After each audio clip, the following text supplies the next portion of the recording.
The country has excelled in peacekeeping, gaining invaluable experience, and as demand has grown, the need for a center of excellence of international repute became clear.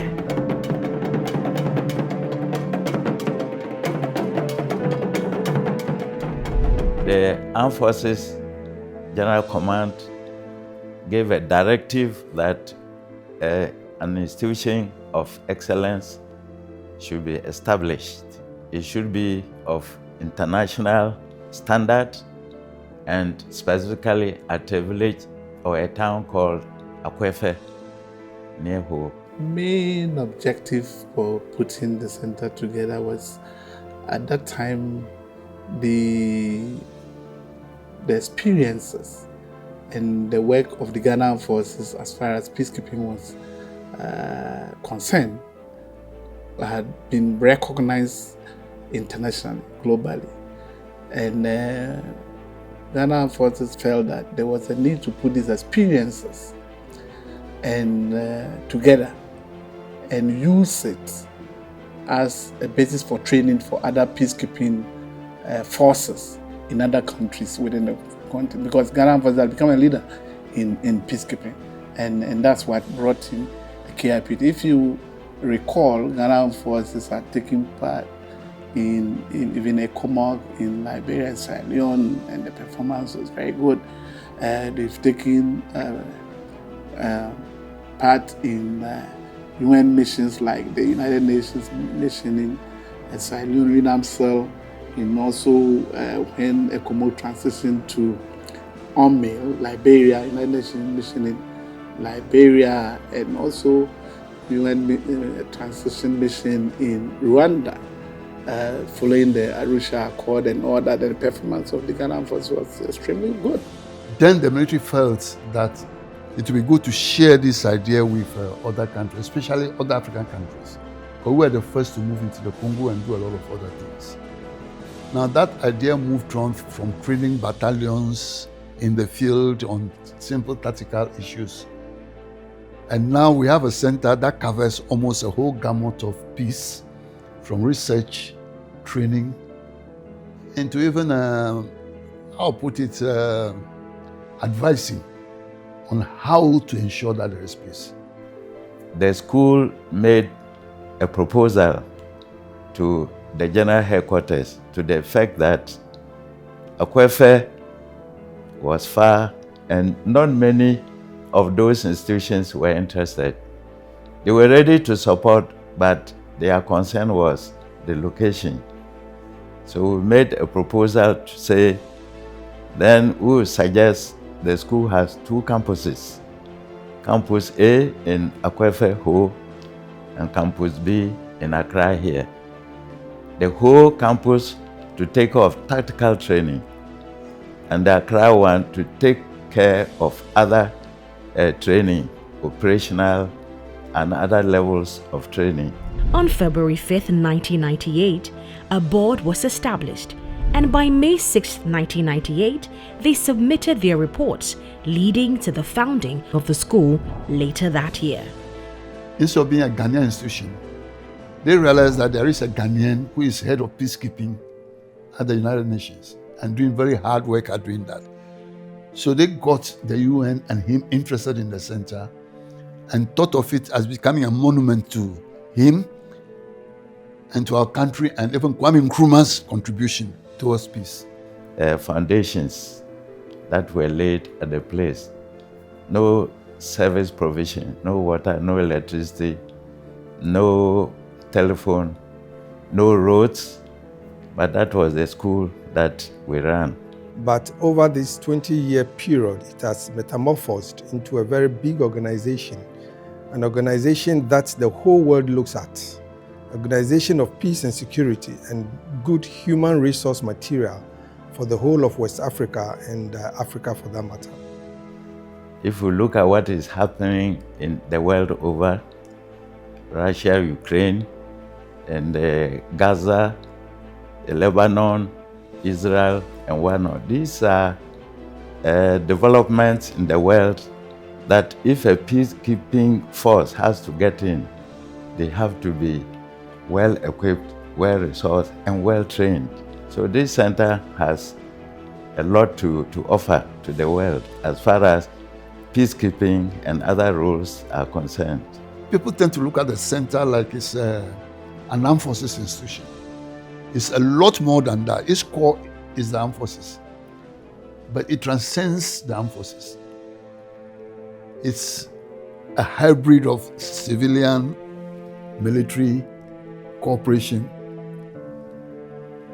with a lot of academic input to bring it up to where it is now. So to a lot of extent, that involved international cooperation. For example, some of the first courses we were able to run successfully were due to the Pearson Center of Canada. They came in very hard with the courses they were running, instructors, infrastructure. We had the British, the Germans, and everybody contributing. And then, of course, these were times that our national economy itself was not in a position to quite bear the cost. Over the years, the center has climbed the ladder to success, expanding its academic courses, forums, infrastructure, and partnerships. However, reaching the pinnacle comes with its own set of challenges. The most challenging aspect of my commandantship was funding. We had no structures, no accommodation, no transport, no working tools, and no staffing. So those were the initial challenges we faced. And I can say that throughout my command until I retired, we never had staff more than 5. Although we have very good instructors locally and internationally, without funds, it will be difficult to achieve our vision, our mission, and our aims. You have to bring people into the country free of charge, feed, accommodate them. So without funding and without the international community, it will be very difficult for KAIPTCs to grow. That was a challenge. Today, we take pride in the memories that have transformed the center, Ghana, and beyond. As we reflect on our journey, we eagerly look toward the future. The most difficult thing is change. You move from one end, and by the time I was leaving, we've reached another end, which is almost like an academic university institution. If you don't manage change very well, it can end up in catastrophe. So I think the greatest achievement of the center so far has been the ability to manage the change over the years until it's gotten to where it is now. Since 2004, we've trained over 25,000 military, police, civilian persons in the center, and even in Africa and beyond. And in all kinds of peace and security courses and spaces. And I think that has given capacity to ECOWAS. It has also given capacity to the African Union, and of course the United Nations. In a sense, there is a big quantum leap from what we had until now. His Excellency, the late Kofi Annan. The center is named after him. He was there to cut the sword. And since then, he hadn't paid a visit to the center. So it was everybody's dream of how to re-engage him into the center. And we tried, but it was not working the way we wanted to. Time was going. Then after about 2 years after I was there, we had a message that I'm in town. If it's okay with you, I'd like to visit you tomorrow. Every department of the center he visited, talked to everybody, walked around, met everybody. And I think that would have been one of the best inspections, because you can't really train people that if he comes to your office, this is what you tell him or do this. And I think after that, the relationship between him and the center is down to normal. And I think we benefited from that visit a lot. Everybody could see that he's comfortable with us using his name. Overall, the most memorable period is the initiation of the CAPS conference, which we do hope will put the KAIPTC on the map as the leading peace and security organization within the African region. And the idea was every year we bring down 5 retired heads of states or presidents within the 4 or 5 corners of Africa. And I do hope that is carried on, because the vision and idea for that conference or that forum was to ensure that when peace and security is mentioned in Africa, Kofi Annan and the CAPS Forum will be the leading forum on peace and security.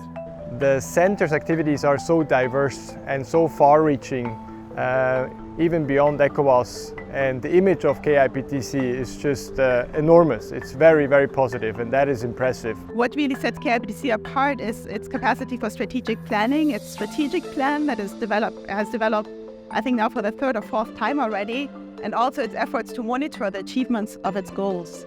So that is a tool for the steering of the center, but it's also a tool for us as partners for engaging with the center, because we understand where the center wants to go and we know how to partner with the center under the strategic plan. A lot of experience on how to conduct trainings, experiences on the academic side, but also just a lot of knowledge of the different people who work here.